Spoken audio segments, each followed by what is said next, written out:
যাচ্ছি কেন্দ্র টু নেত্রকোনা, দেখতে পাচ্ছেন এই যে ওই যে একটা বিল্ডিং দেওয়া যেতেছে না, এটা কি আপনারা চিনছুন? এটা কোন বিল্ডিং দেয়া? এটা হইলো শাহ সুলতান কলেজ, মদনপুর। দেড়শো যে বা মাজার ভাঙ্গা শুরু হয়েছে, শাহ সুলতান মাজারটা অহনো ভাঙ্গা হয়েছে না। আমরা নেত্রকোনার মনে করি যে এটা একটা বড় মাজার, এটা ভাঙ্গাটা আমার মতে ঠিক হইতো না। এটার মধ্যে শুনছি গান বাজনা হয়, হালকা জিগির হয়, এটি বদ্ধ হয়ে যেমন যায়। অলির মাজারও হামলা করা ঠিক হইতো না। ইয়ামান রাষ্ট্রত্বে 360 জন আউলিয়া আইসিন, তার মধ্যে শাহ সুলতান সাহেব একজন অলি আউলিয়ার মাজার। বাঙ্গন তো দূরের কথা, খারাপ নজরে তাকানো যাইতো না। দেশ আল্লাহর গজব পড়ব। এই যে দেশ অত অত মাজার ভাঙতাছে, আমরা কি বেক মাজারের খবর জানি? কোন মাজারে কোন গুণীজন শুয়ে রয়েছে? কে লাগে আমরা মাজারটি ভাঙুন লাগবো? তবে সেইটা ঠিক আছে, গান বাজনা হয়, মদ গাঞ্জা খাওয়া হয়, এটি আপনারা বন্ধ রেখে হয়। মাজার ভাঙতেন কে রে? যাই হোক, আমি ছোট মানুষ, অত কিছু বুঝি না।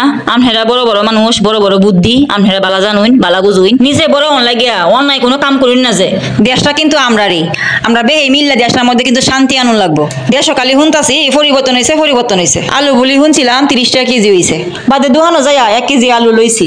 মায়া মায়া গো, বাদে বেটা 60 টাকা কেজি চাই। বাদে আমি বেটারে কইছি, ফেসবুকে দেখছি 30 টাকা কেজি। ও বেটা আপনি বেশি সাইন করে? বাদে বেটারাই কয় ফেসবুক তে হেডা হনো বাড়িছে না। বাদে কিতা হরবাম, 60 টাকা দিয়ে লই আসছি। কহাইছে 1 কেজি আলু যদি 60 টাকা হয়, আমরা মতো গরিব মানুষ কেমনে খাইবাম? আর এই যে আমি যাইতাছি, হটটা আর হুরায় না, অত লম্বা হইছে আজকে হটটা আমার। মানুষের কাছে শুনছিলাম ভাড়া কমছে, কইতো কমছে। আগে জয়টিয়া ভাড়া আসিন, হন তো ওইটি হাই ভাড়া কমছে না, জিনিসপত্রের দাম কমছে না। আর দেশও কি কইতেছুন আপনারা, গন্ডগোল কমে গেছে। শান্তি কি হিরো তাইছে? ঢাকা শহর প্রতিদিনই মারামারি হইতেছে, কত জায়গায় কত মাস্টার অপমান হইতেছে।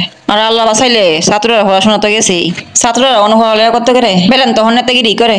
পড়ালেখাটা যদি দেশে ধ্বংস হয়ে রে, তৈলে কামনা দেওয়া ছাড়া আর কোনো উপায় থাকতো না। জাতি হিসেবে আমরা হনো সব বই যাচ্ছি না। মন হুন নাই মেলা কিছু কইছি, আমি যা বুঝি তাই কইছি। আমি ছোট মানুষ, যা বুঝি তাই ভিডিওর মাধ্যমে তুলে ধরছি। আমি যদি কোনো ভুল কইও তাহি আপনারা কিস্তা মনে হইন না। যে আমি জানি কতরি লুকাইয়া আমারে কমেন্ট করবো, আপনি কোন হাটটি করুন এটা হেটা জিগাইবো আমারে। আমি কোনো হাট্টি মাটি করি না, আমি সরল হাটির লোক।